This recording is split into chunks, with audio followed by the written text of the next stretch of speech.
Olá pessoal, aqui Micael Souza do canal Jogos no Tabuleiro.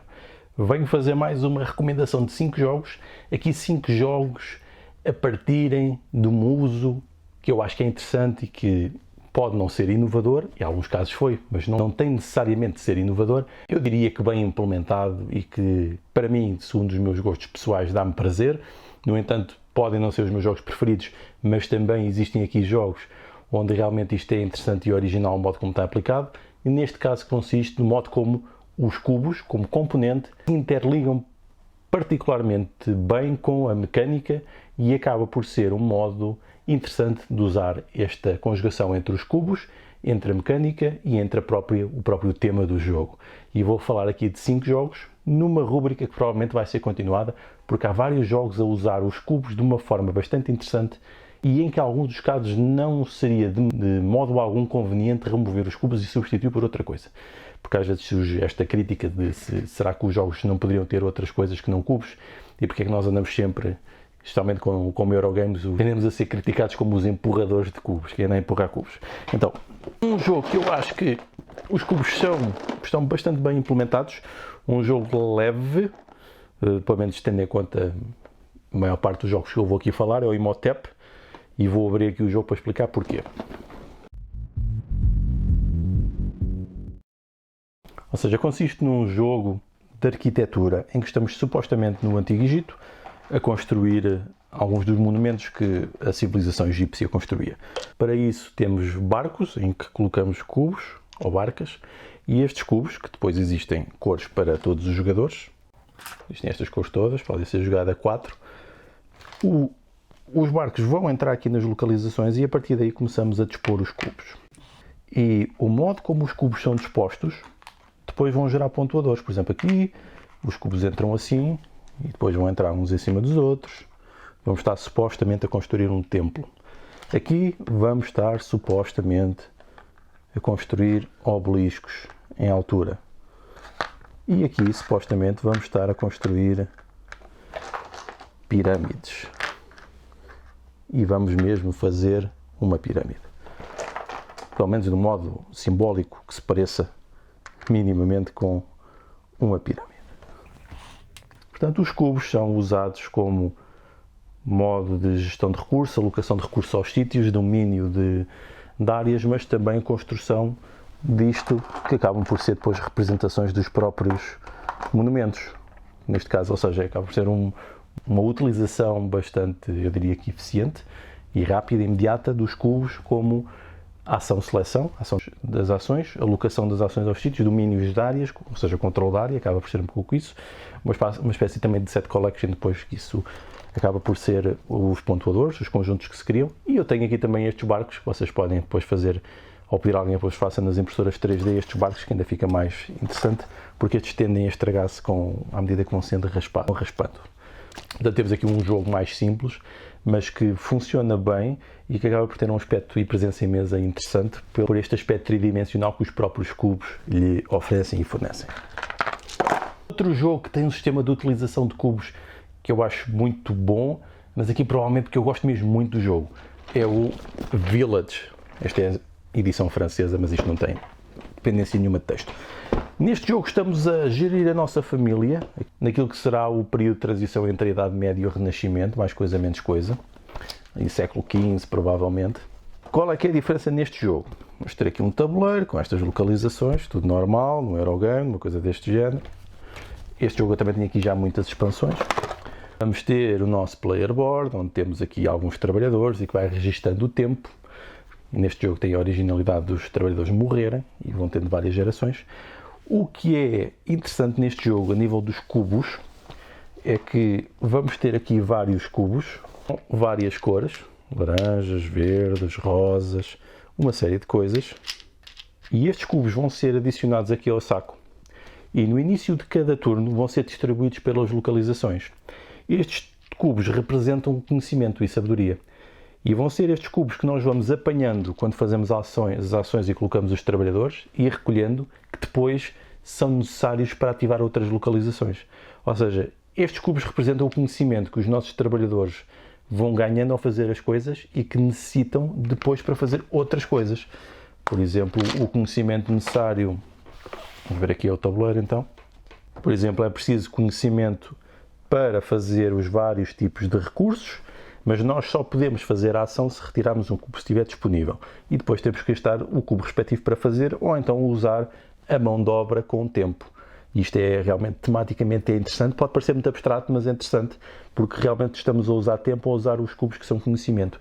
E depois também podemos converter cubos por ações adicionais, podemos converter os cubos para fazer montes de coisas, e há sempre esta lógica de usar uma ação que nos dá conhecimento e depois aproveitar esse conhecimento para ativar as várias localizações e fazer coisas cada vez mais poderosas.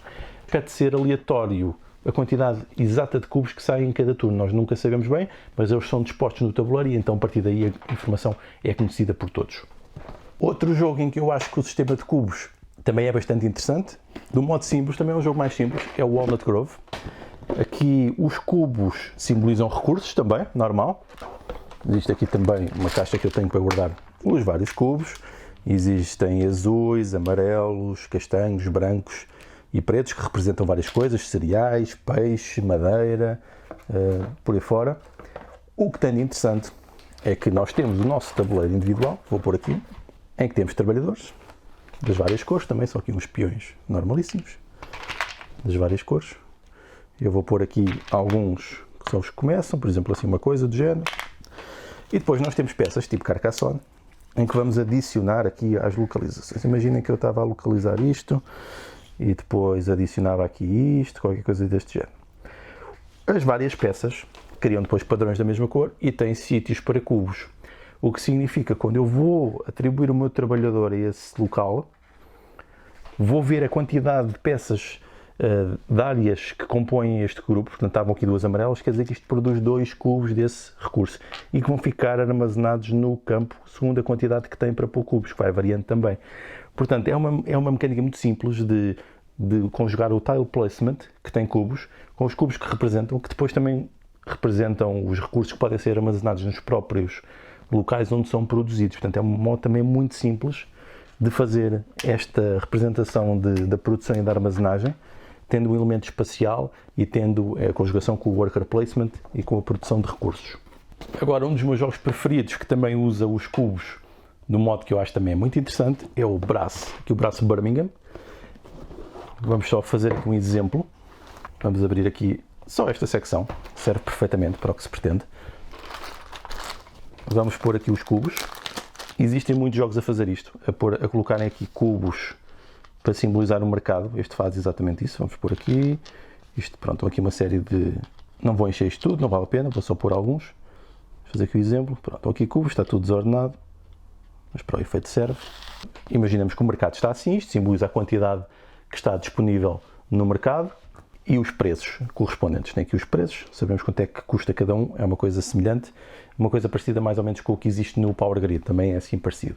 Agora, imaginem que eu construí aqui imaginem que isto está assim, eu tinha, por exemplo, 2 caminhos para aqui, estava ligado ali ao mercado de carvão, colocava a minha mina, que entrava com 4 de carvão, como estava ligado, os recursos eram transportados para o mercado e eu recebia 4 vezes 2, 8, mais 3 vezes 2, 6, ou seja, recebia 14 de dinheiro e a minha mina, por ter sido entrada em funcionamento, os recursos entraram na economia, ativava-se, então dava-me pontos e dava-me rendimento mensal. É assim que o jogo funciona.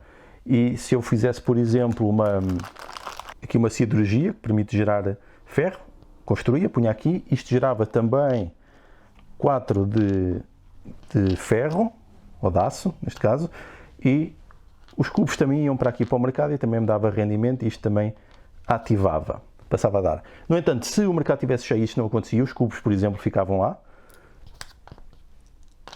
por exemplo, isto enchia, por exemplo, enchia ali, aquele já não entrava porque já não cabe mais no mercado, não há procura externa. No entanto, todo jogador, se construísse uma ligação aqui ao sítio onde eu tenho o meu aço, gastava e isto também ativava. Portanto, é tão simples como colocar tiles que entram com cubinhos, que são recursos, que depois interligam com o mercado e que outros jogadores podem também usar. Portanto, é um modo muito simples de fazer esta simulação económica, que eu adoro neste jogo e que faz todo o sentido e que o torna extremamente temático, porque está devidamente enquadrado no tema e com as outras mecânicas e os outros componentes do jogo. Por fim, o último jogo que eu quero mostrar, e vão haver muitos mais, porque realmente há muitos jogos que conseguem implementar bem isto dos cubos no sistema de jogo, especialmente os Eurogames, não é? Esta crítica dos empurradores de cubos, que eu já falei. O outro é o Wallenstein, o sistema que eu quero mostrar aqui no Wallenstein, que é um sistema muito interessante, que é aqui a torre de cubos. Como é que isto funciona? Vamos montar esta coisa aqui, ela fica montada, e isto é o sistema de resolução de conflitos no jogo. Como é que os conflitos acontecem? Isto é um jogo de area control. Nós temos aqui um mapa onde vão acontecer conflitos. Salvo erro, a Guerra dos 30 anos. Está aqui um mapa com estas regiões, com estas províncias. Vamos, por exemplo, fazer aqui um breve exemplo. Depois nós vamos colocando cubos nas regiões a tentar dominar. É um area control, assim, uma coisa do género. E depois, depois há movimentações. E como é que se resolvem os conflitos? Com a torre de cubos. Vamos imaginar que, por exemplo, estas duas províncias, havia aqui movimentações, entravam em conflito, estes dois jogadores. Íamos pegar nos cubos que estavam em combate, vou esquecer isto agora, íamos colocar, eram 2 de cada, vamos colocar na torre, e o resultado foi 2 para o azul e 1 para o amarelo. Portanto, ganhou claramente o azul, porque a torre tem lá umas ranhuras dentro que vai bloqueando os cubos. E o que vai fazendo que gera imprevisibilidade de turno para turno, porque, por exemplo, eu tinha colocado, vamos fazer outra vez simular, outra vez o mesmo resultado, saíram todos, por exemplo, não ficou nenhum, deu exatamente o mesmo resultado, que foi bom, o amarelo ficou lá dentro, mas no outro turno podia haver outro conflito, isto saía. Agora vamos imaginar que o amarelo atacava com 2 amarelos e 1 azul, para tentar recuperar a província, e o resultado foi realmente que conseguiu ganhar e continuou lá a ficar um amarelo. Imaginemos que, por exemplo, no outro turno era só 1 para 1 e deu empate. Portanto, isto acaba por gerar aqui um exemplo para gerar alguma aleatoriedade.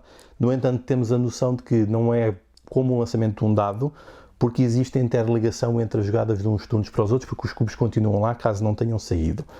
E acaba por ser também um sistema muito interessante de simulação do próprio conflito e que é utilizado por vários jogos e que nestes aqui, no Wallenstein como no Shogun, que são jogos de combate e domínio territorial, isto penso que faz muito sentido e acaba por ter um uso muito inteligente dos cubos. Pronto, foram estes os exemplos dos primeiros 5 jogos que usam os cubos como mecânica ou como integração de mecânicas de um modo que eu acho interessante e que realmente contribui para o jogo, para que o jogo seja melhor, proporciona uma melhor experiência de jogo à conta disso. E fica aqui então esta partilha e aguardo os vossos comentários e sugestões, provavelmente numa rubrica de vídeos em que vamos tentar entrar um pouco mais nas mecânicas, nas originalidades e ver como é que nestes jogos de tabuleiro modernos as mecânicas e as integrações dos componentes com os temas é aquilo que realmente lhes dá a diferenciação perante os outros tipos de jogos e que acaba por representar um modo de criatividade patente nos jogos que realmente nós não encontramos noutras gamas e que está continuamente a crescer e a ser desenvolvida e vamos ver então o que é que trará o futuro. Então vá, adeus!